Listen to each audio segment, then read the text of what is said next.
અત્યારની શાસક સરકાર પ્રજાલક્ષી અનેક કાર્યો કરી ચૂકી છે અને આવનાર સમયમાં કરશે એવી બહોળી આશા સાથે પ્રજાજનોનો વિશ્વાસ પણ મેળવી ચૂકી છે।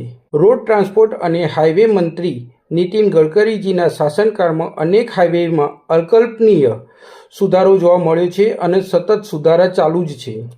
હાઈવે પર વાહન ચાલકોની સુખદ સગવડ માટે અને ઓછા સમયમાં વધુ અંતર કાપી શકાય તે માટે સાબરકાંઠા જિલ્લામાંથી પસાર થતા નેશનલ હાઈવે નંબર 48 પર 6 લેનનું કામકાજ ઘણા સમયથી ચાલી રહ્યું છે। આ કામ સંદર્ભે જૂના હાઈવે પર સુધારા વધારાની કામગીરી થઈ રહી છે, પણ અનેક તક સાધુઓ હાઈવે પર થતા સુધારા વધારાની આડમાં નીતિ નિયમોને ગોળીને પી જતા જોવા મળે છે। જો કે વાત કરીએ તો આ હાઈવે પર અનેકવાર ઓવરબ્રિજ હાઈવે પર અકસ્માતો થતા જોવા મળ્યા છે, જેમાં કોન્ટ્રાક્ટર વારંવાર સુધારો કરી રહ્યા છે અને વાહન ચાલકો ટોલ ટેક્સ ચૂકવતા હોવા છતાં પણ વાહનોમાં નુકસાન ભોગવી રહ્યા છે। Apex Star Max company highway સુધારા માટેની કામગીરીનો કોન્ટ્રાક્ટ મેળવી અત્યારે કામ કરી રહી છે અને તેમાંથી નીકળતા લોખંડને હટાવવાનો કોન્ટ્રાક્ટ પ્રાંતિજના રમેશભાઈ મારવાડી નામક સ્ક્રેપરને આપ્યો છે।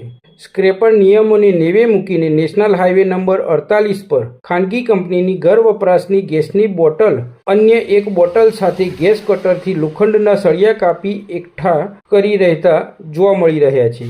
નિયમોને આધીન વાત કરીએ તો નેશનલ હાઈવે પર વાહન ઊભું રાખી શકાય નહીં, તેમ છતાં લોડિંગ રિક્ષા ઊભી કરેલ છે।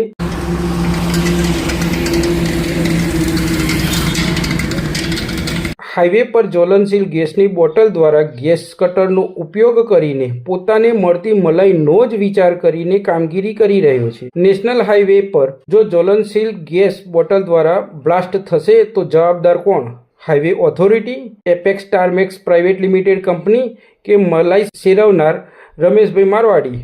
આ સ્ક્રેપર ગત દિવસોમાં આ રીતે જ બેખોફ કામગીરી કરતા સ્થાનિક તંત્ર દ્વારા દંડ વસૂલવામાં આવ્યો હતો। અત્યારના સમયમાં અનેક અકસ્માતો થઈ રહ્યા છે, ક્યાંક હાઈવેના ખાડાના કારણે તો ક્યાંક પશુઓએ જમાવેલા અડીંગાના કારણે તો ક્યાંક આવા તક સાધુઓના કારણે, પણ ખુલ્લેઆમ નિયમોના લીરેલીરા ઉડાડતો હોવા છતાં Apex Star Max private limited company તથા સ્થાનિક તંત્ર ચલાવી લેતું હોય તો રસ્તો પસાર કરનારાઓ માટે ખૂબ જ દુઃખદ સમય આવનાર છે, એનો સામનો કરવા તૈયાર રહો।